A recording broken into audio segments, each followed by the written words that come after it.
So many of you have reached out to let me know how the podcast has changed your small business, and I love hearing how. But now I want to offer you even more transformation.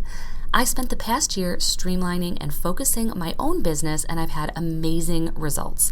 I went from feeling constantly overwhelmed to gaining full control in my balloon business, working less and earning more.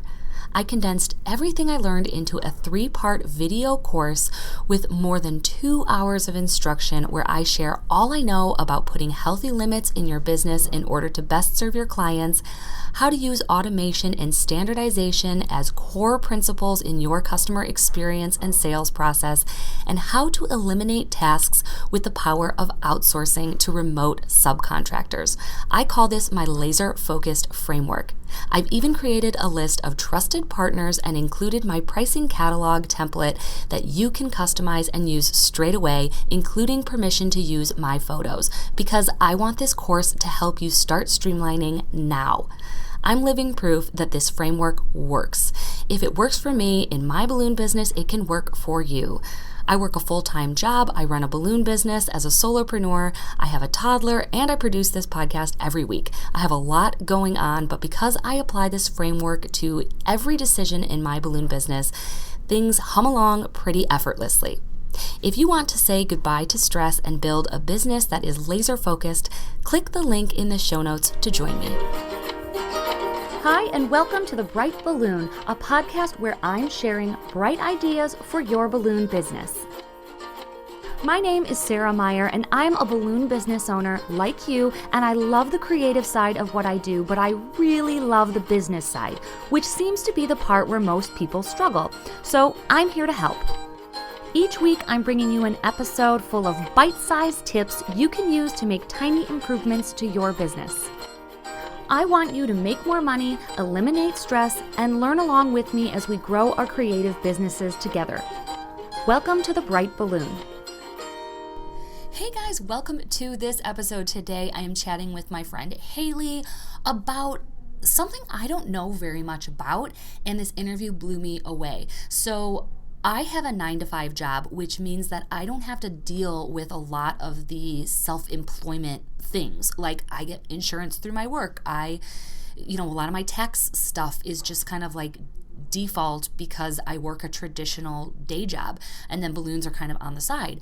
But a lot of people either have balloons as their full-time job or they're working towards that, and some of them, those unknowns like health insurance and planning for retirement and the ins and outs of self-employment, those can be scary. So I am so excited that Hayley gave me this amazing interview where she gives very specific tips that make self-employment not such a scary concept. So without further ado, let's jump into this episode. I know you guys are going to enjoy.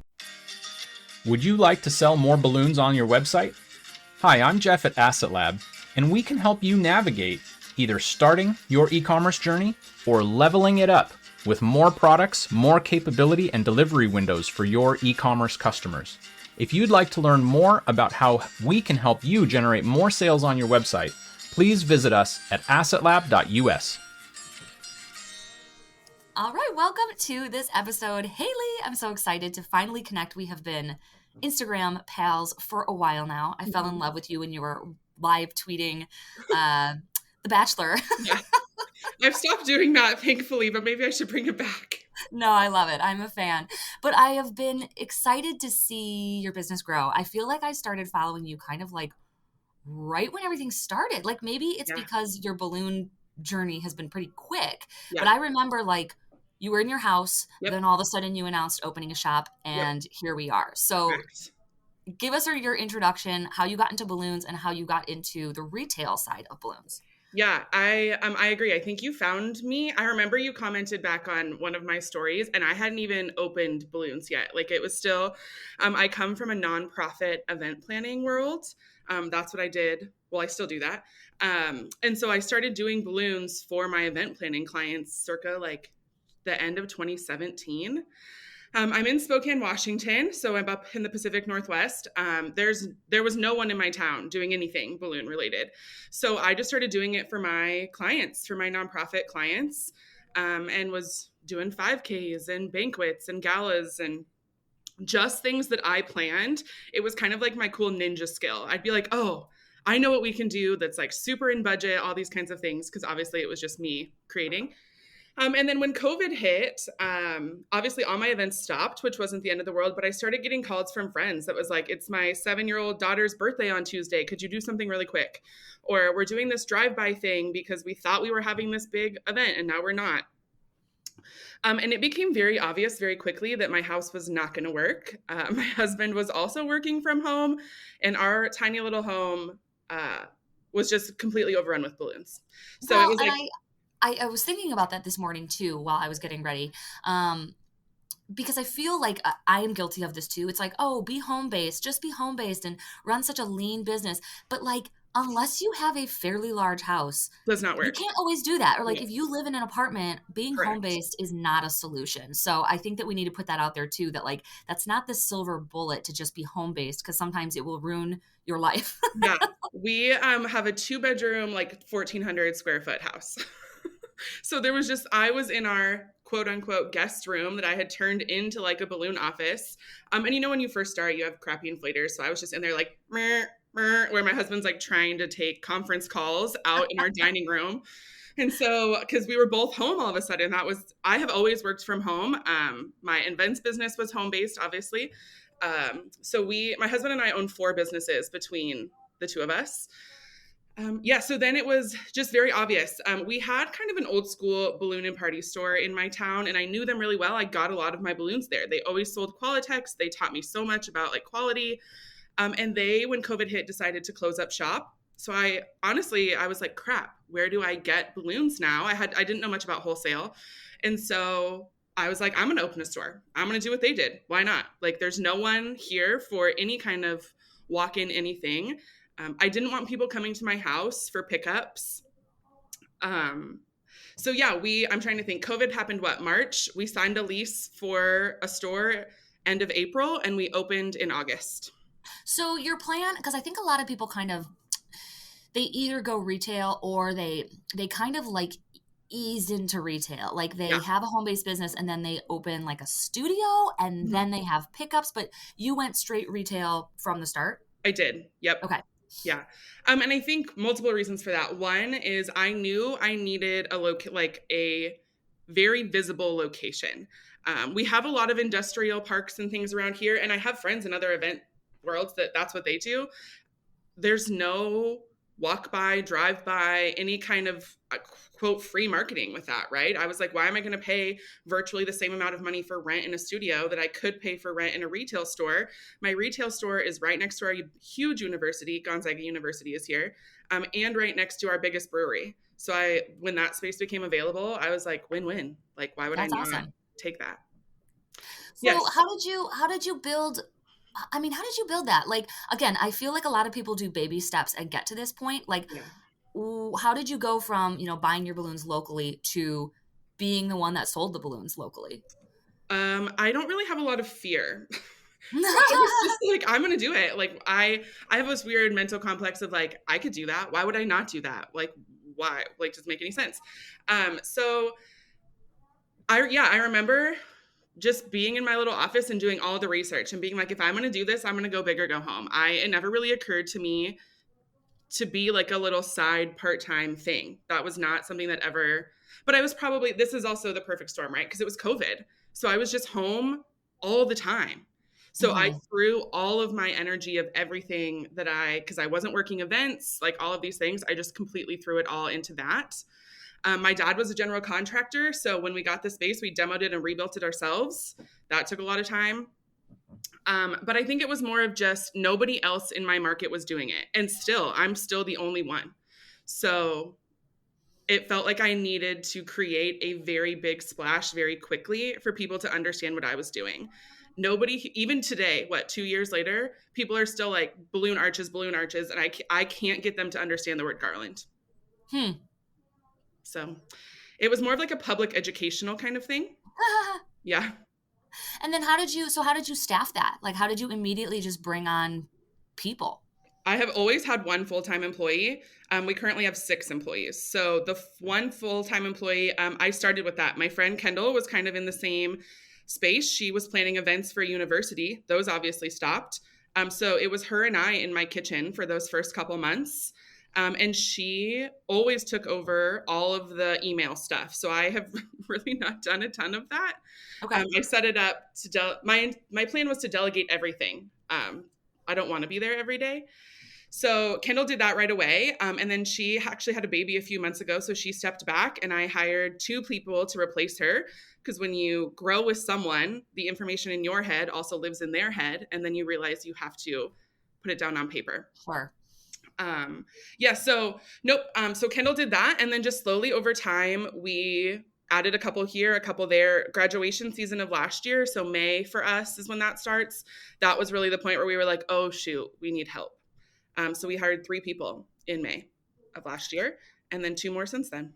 And what are your hours? Is it a lot of walk-in, like not walk-in traffic, but like, yeah, I guess walk-in, like people are ordering bouquets and taking them with them on the spot?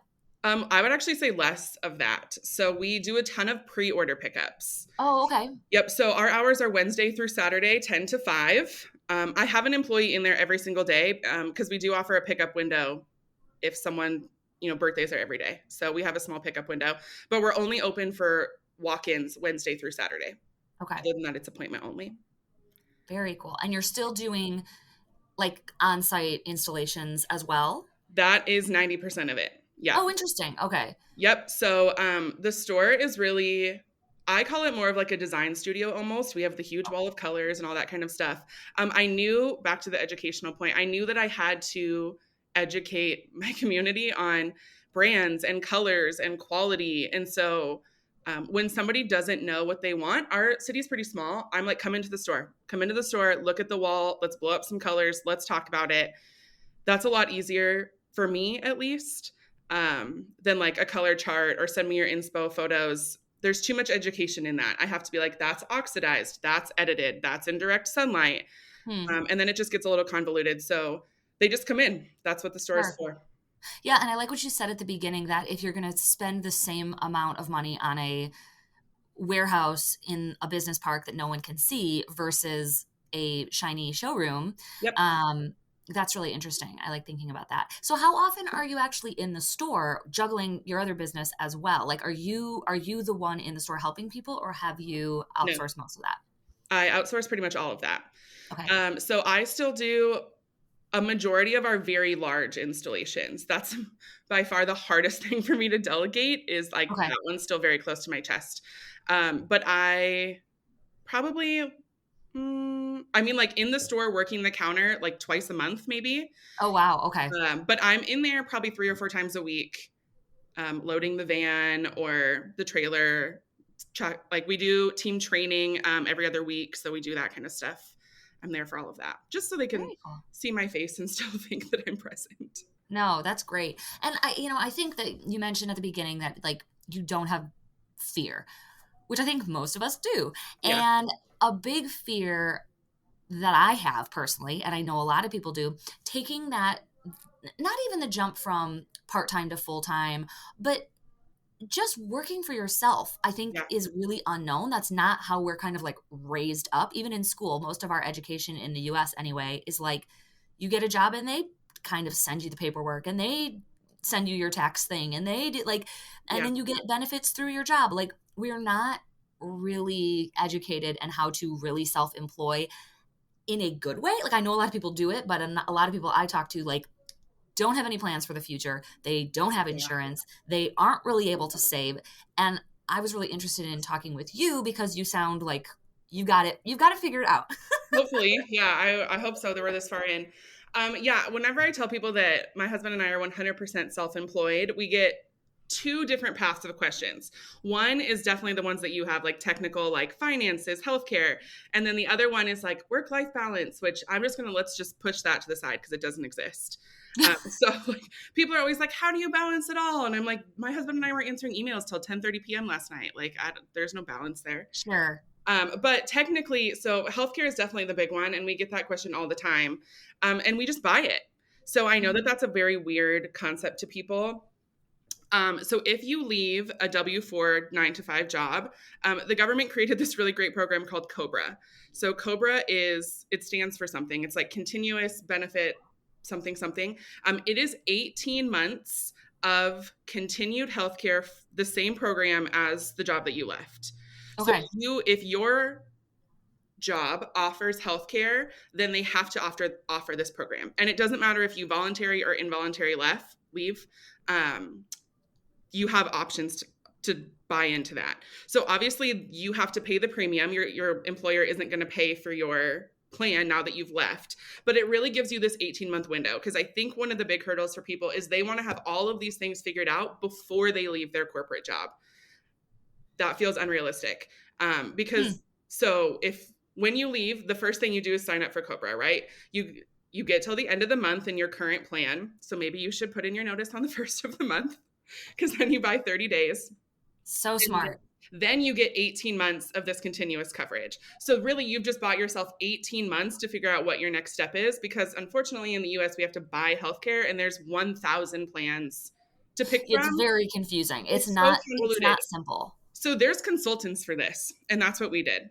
We hired a healthcare consultant. So, and we had to decide, are we going to offer this personal, like, am I going to pay for this out of my pocket, or are we going to offer this, I'm going to say offer loosely, through one of our businesses? Are we going to buy it through one of our businesses or pay for it out of pocket with our like personal home finances? We chose to do it out of one of my husband's businesses because that business will never have employees. So the thing that we came up with against is in Washington state, and I don't know if this is federal or not, if you have so many employees, full-time employees, you have to offer benefits.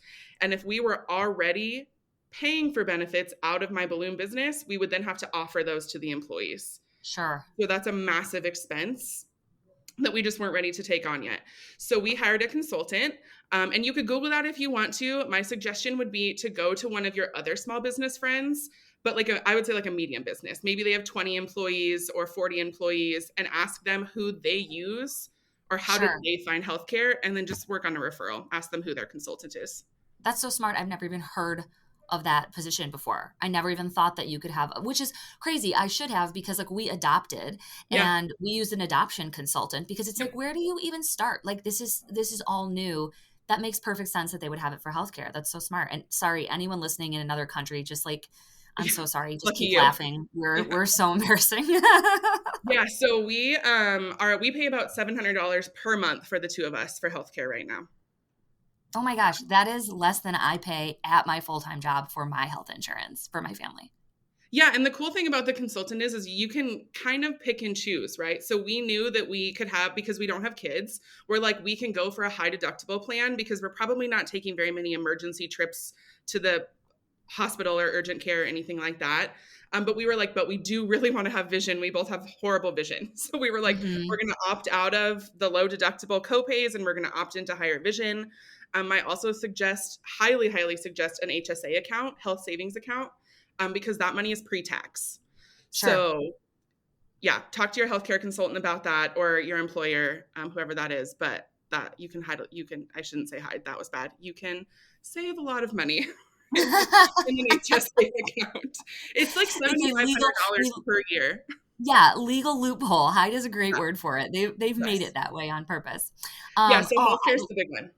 I love this. This is all so like approachable. You know, I feel like people talk in these vague terms, and it's like that's not helping me. Everything you're saying is super helpful. So I'm really excited. Yeah, and don't Google that, because then all of a sudden, and I don't know how it works in other states. So we have like Premera Blue Cross and Kaiser and all of these other. So when you Google healthcare plans, all of these huge conglomerates come up. And then I'm like, was I just supposed to plug all of our information into each of these forms and figure out which one is the best? The healthcare consultant will do all of that for you. That's amazing. Yeah.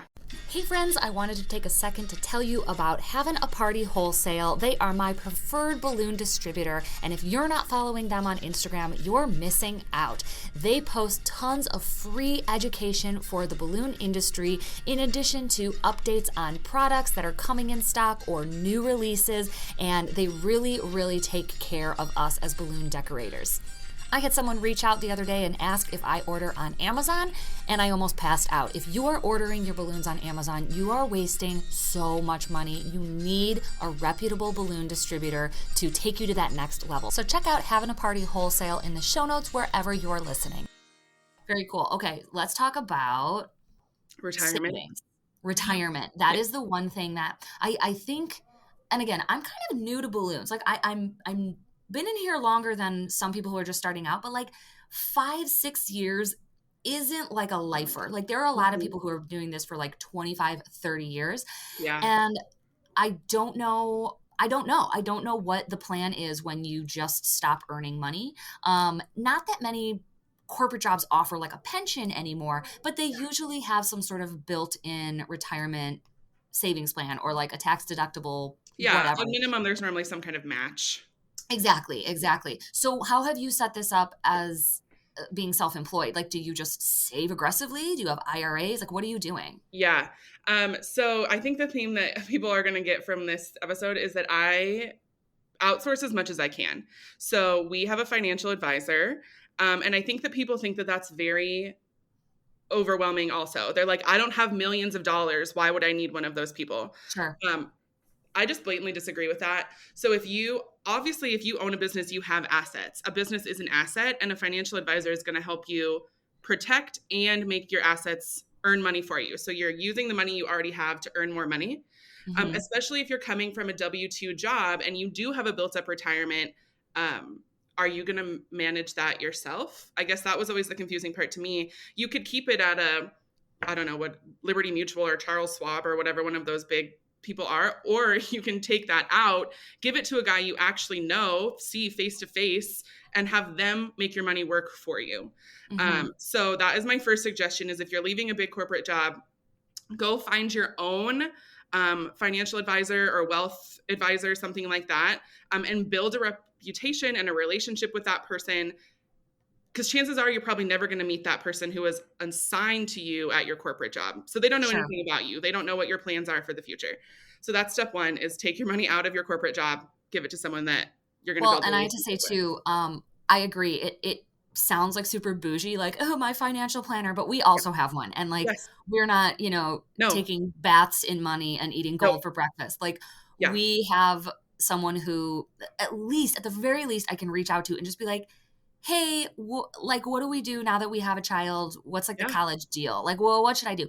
Just having a lifeline, someone who knows more than me. And I know there's other people who try to like DIY their financial savings and save on the fees. That gives me is through the roof. Yeah. For me, the fees are worth it. Like, okay, they're like over 30 years, that's $1 million. It's like, okay, but if he makes me $6 million, I'm super okay with that $1 million because I don't know what he's even doing. I don't understand the stock market at all. I barely understand IRAs and 401ks and Roths and all of that. So he makes it very simple. And we just go into his office and I can say, like, we want to be very aggressive, right? We're 30 years old. We have no kids. This is our time. So we can just say to him, we want to be aggressive. We want to retire before 60. And then he will put the steps into place to make that happen. And then we check in with him every year to 18 months. And he's like, has that changed? For us, it hasn't. But if we did have a child, or maybe we want to move, right? We want to buy a bigger house, so I'm not working out of 1,400 square feet, then I would call him and be like, what do you think? What's the best way to do that? If we're on a 2-year plan to move, let's make our money work for us. Sure. So I would absolutely suggest anybody who doesn't have a financial planner listening to this, just like do some research. Again, talk to your friends and just see who they use. Yeah, get a recommendation. I would recommend not using your buddy who is a financial planner. That's just too much friendship for me. Because then if you do have questions or you want to have a hard conversation, that's obviously harder with somebody that you know personally. Sure. So keep that degree of separation. Best case scenario, you'll get to a point where sometimes you have extra money and no problem. But you will get there, and it doesn't make any sense to just have it sitting in a checking account or a savings account earning like 0.01 cents of interest. Like you might as well put it somewhere where it can print money for you. So I completely agree. Get a financial advisor. We do a lot of like automatic. Once you set that up the first time, like our payments are automatic from our checking account. So they just go in every month and we're automatically saving and building up that little nest egg. Yeah. So that is very helpful. And then in terms of how we save for like within the business. There's a couple ways you can pay yourself out of your business, which hopefully most people know this. We generally just take quarterly dividends. Because we started at least the balloon business during COVID, I wanted to build up a real big nest egg, because even in Washington right now, there's still this fear of like, we could close at any minute. At any minute, the governor could just be like, retail's done, nobody's leaving their house, we're getting through Omicron. So we take quarterly dividends. And I could do an entire episode of just business banking on how I set up all of my accounts. So we have an account, and we call it our tax savings account. We put 30% of every single dollar that comes through in sales into that account. Is it Profit First? Does this have like a name, or this is something that we've kind of adapted Profit First. Profit First gets a lot harder when you have employees. Sure, right. Because we opted to pay ourselves less to not be there as much. Exactly. Okay. So it's a trade. So we put 30%, and people will be like, 30% for taxes, but let me explain.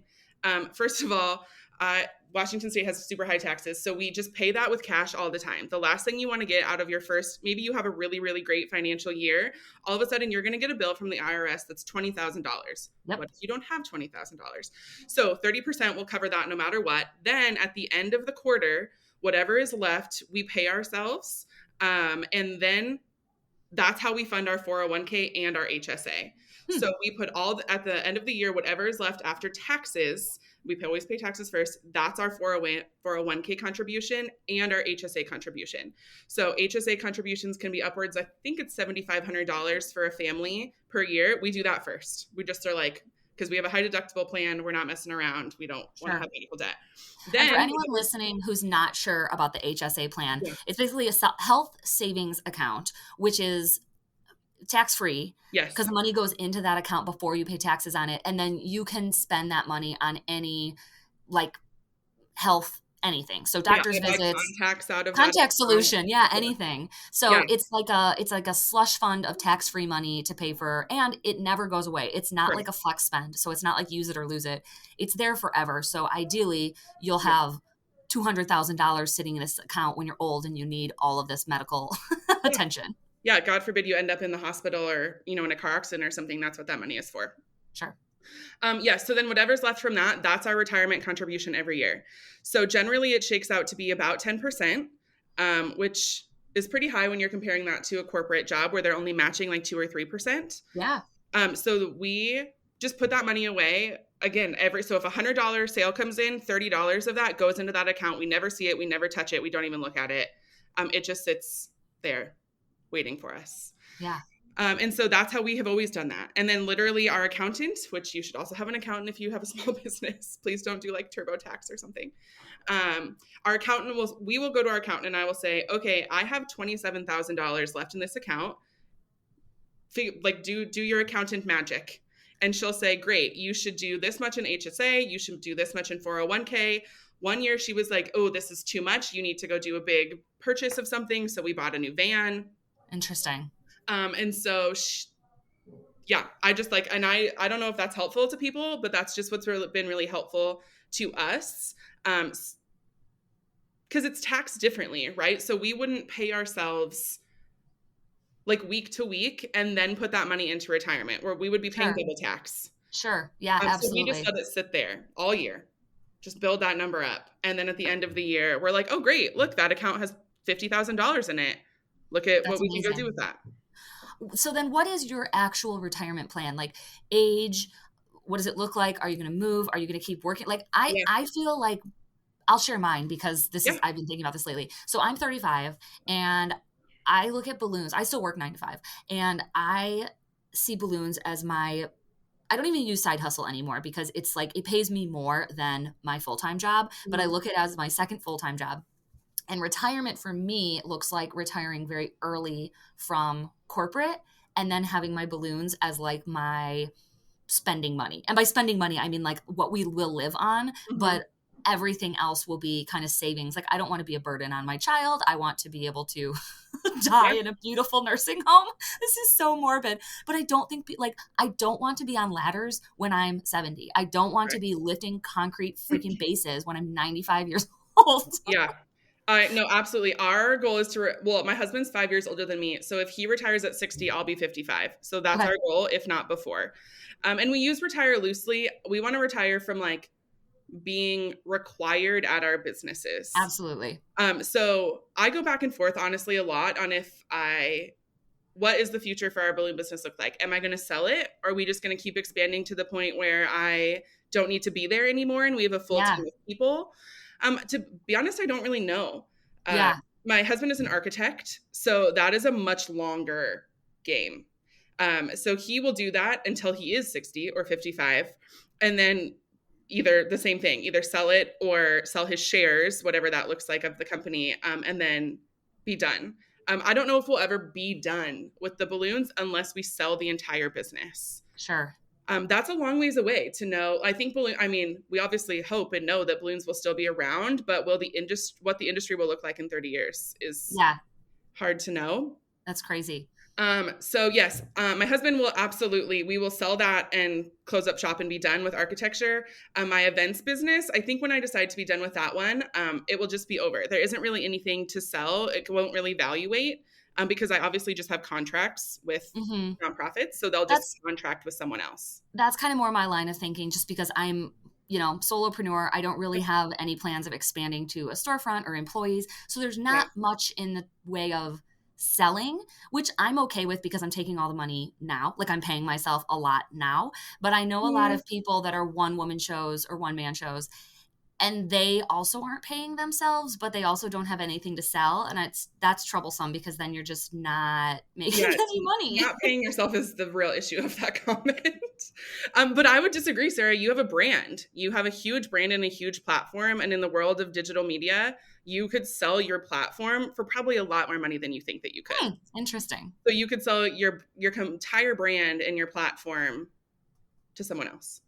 So it doesn't have to be your client list or your inventory. Obviously, you would sell that to someone, right? You have inventory, right. Your inflators, all of that kind of stuff. You wouldn't have to sell that all in one package. You could if somebody came in and was like, I want to buy all of this, your inflators, your inventory, your brand, that would be great. But if that doesn't happen, you could chunk those out into separate things. You could sell just Wisconsin balloon decor to someone. Yeah, that is one thing that I didn't even think about. Like, my domain and my web presence is pretty good, just because I had the balls right away to just like claim the whole state. Yeah. I was I've inflated one balloon and now I'm going to call myself Wisconsin Balloon Decor. Yeah. And because your website has traction, meaning it's not brand new, Google values that higher. So that's you can't recreate that. The webmasters can't create 10 years of history. Sure. Oh, that's interesting. Well, cool. You just motivated me. Great. Perfect. But if there are people who are out there who aren't paying themselves, you need to start. Yeah. That one is something you should really think about. And I'd be curious to know why you're not paying yourself. Is it because you haven't structured yourself to be profitable, or you don't know how? Those are very different things. I don't know. I think, and I don't want to go too far off on a tangent, but I have met many, many people that are like, well, I pay myself last. And I'm like, oh, I'm the most important person in this business. I pay myself. Yeah. Or it's almost like out of this idea of like generosity. Like, I need to make sure everyone's taken care of first before me. But it's like, but if you're not paying yourself, you're volunteering full time. Yeah. And if you're not paying yourself and you have employees, you probably don't need employees. Sure. So, why are you not paying yourself? I come across a lot of people who business money is not your money. There needs to be a serious degree of separation there. So if you don't have a separate business banking account, and not just like a checking account under your personal finances, like a completely separate, I don't even know how else to word that, bank account. That makes me very nervous for you if you were ever to get audited by the IRS, because then all of a sudden everything that you own is now, it's all convoluted. It's all mixed up. Yeah. I waited probably longer than I should have, but I remember once I finally did go into the bank and get that checking account or bank, business, it just made it so much easier. Like, I look back and I'm like, why was I making this so hard on myself? Just go to the bank, get a business checking account, get a business debit card, run everything through that account. And it's just like, it's so much easier. So much easier. Yeah. I come across a lot of people and I get these questions a lot about how to start a business. And I don't think people mean like branding or finding a skill. It's literally the technical legal side of it. Yeah. So if you are doing more than like $5,000 a year in balloons, you should have an LLC and you should be a completely separate entity than yourself. Yeah, I was overwhelmed by that too. And my community college offered like a free business startup workshop. So I took the class, I left with an LLC, all my paperwork, Yes. and it's harder than it should be. That's the thing that sucks. Like state by state, it's different. The state websites are awful. It's Yes. overwhelming. It's terrible. So I understand why people are overwhelmed, but getting that LLC and getting that bank account, I would say are your And first steps. insurance. Yeah, and insurance. Yeah. And if that's overwhelming to you, I would suggest LegalZoom. It's like $500. It's a website, but they'll do it state by state. And I have done LegalZoom before when I'm like in a rush. I'm like, I don't have time to figure this out. Like, it's not like, yeah. So it's like $500. They'll do it all for you. It's like they make it very simple, and then they will mail you this giant packet with your LLC paperwork. If you don't know if you have an LLC, if you don't know what an EIN number is, then you do not have an LLC. Sure. So that's a great place to start for people listening. I actually got my LLC before I started balloons. I used to be a face painter, and all these corporate jobs, everyone needed my W-9. information. They Yep. all needed my W-9, and I was emailing my social security number all over the place. And it was like, Yes. wait a minute, this needs to probably not be happening. So You're just like sending that through Google to everybody who asks for it. yes. And then be like, oh, sorry, it got lost in the mail. I was like, I for sure will have my identity stolen. Because I'm trying to get paid $100 for face painting. So yeah, get that EIN number. It's basically like a social security number for your business so that you're not using your personal stuff. Okay. Do you have anything else? I feel like there were 3 points in terms of business or self-employment. I don't think so. Yeah. I think that you can't be expected to know everything. Yeah. So don't expect to have it all figured out. Don't expect to know everything. If you have a pain point that's that last hurdle in making you be self-employed or whatever, there's probably a consultant for that. So find a healthcare consultant, get a financial advisor, an accountant. Let people help you who are trained to help you. That is really good advice. The consultant thing blew my mind. And that's everything I always talk about. It's like find someone who knows how to do it better than you and hire them. But I just never connected the dots for healthcare. That is so interesting. Yeah, it's not a good use of your time to be stressed, like trying to research healthcare when you could be out like prospecting a new corporate client who is going to pay for the healthcare. Yeah. Oh my gosh, that's so smart. Well, let's wrap up. This episode is like blowing my mind. There's so much good information. I need to go back and re-listen and like make little notes to myself. But I just want to circle back to your very beginning of being like, I don't have fear. Like, I think I feel like that's the opposite of what most people feel like. I'm just scared to take this next step. I'm scared to do like little things though. Like I'm scared to hit publish on my website. I'm scared to reach out to someone like from your Superwoman fearless angle. Yeah. What's your advice to kind of some of the newer people? We have a lot of people who are like just at about like the 1 year mark of balloons and it's starting to get real. So out of the listeners that are like, do I go all in? Do I just keep this like super under the table? Like, what is your advice in terms of moving forward? You are never going to have it all figured out. I literally tell my employees all the time, I have no idea what I'm doing. I'm like literally learning as you're learning. They'll come to me with a problem and I'm like, I have no idea. Give me 48 hours because I have no idea what the answer to that question is. So if you're waiting to have every duck in a row, every T crossed, it will literally never happen because you will always come across a new problem. So all you have to do is believe in yourself. But I think that that's the biggest hurdle for people.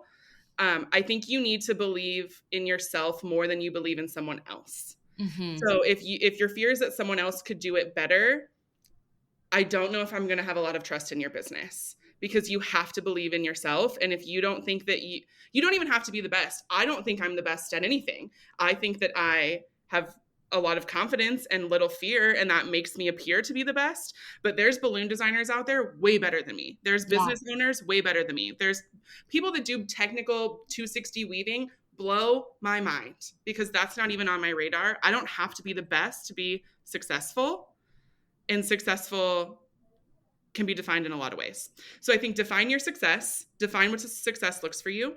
And if that just means you're helping your spouse or your partner relieve a little bit of financial stress from your household, don't compare yourself to someone who is full-time, self-employed, running an empire. That's not fair to you.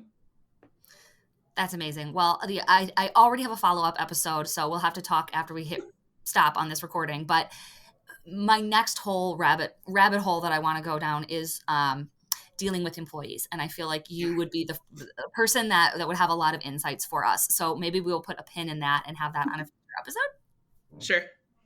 Very cool. Well, thank you so much for being really honest and giving us like concrete examples and numbers. I think that that's so helpful. I feel like people love to talk in these big ambiguous terms, and that's not great. So I just really appreciate it. Yeah, anytime. If anybody has any specific questions, not vague questions, reach out to me. I'll be happy to do what I can to help you. And where can people find you? All over. My business is Pop Balloon Bar. So it's pop.balloonbar on Instagram. That is a great place to start. Check us out there. Great. Well, thank you so much for your time. And it's so nice to connect in real over the computer finally. Your beautiful face. That wraps up this week's episode. Thank you so much for listening. As always, I tried to keep it bright and light in a few minutes or less. If you wish there were more episodes, you're in luck. You can join us in our Patreon group for as little as $3 a month for brand new minisodes uploaded every Sunday. Click the link in the show notes to join.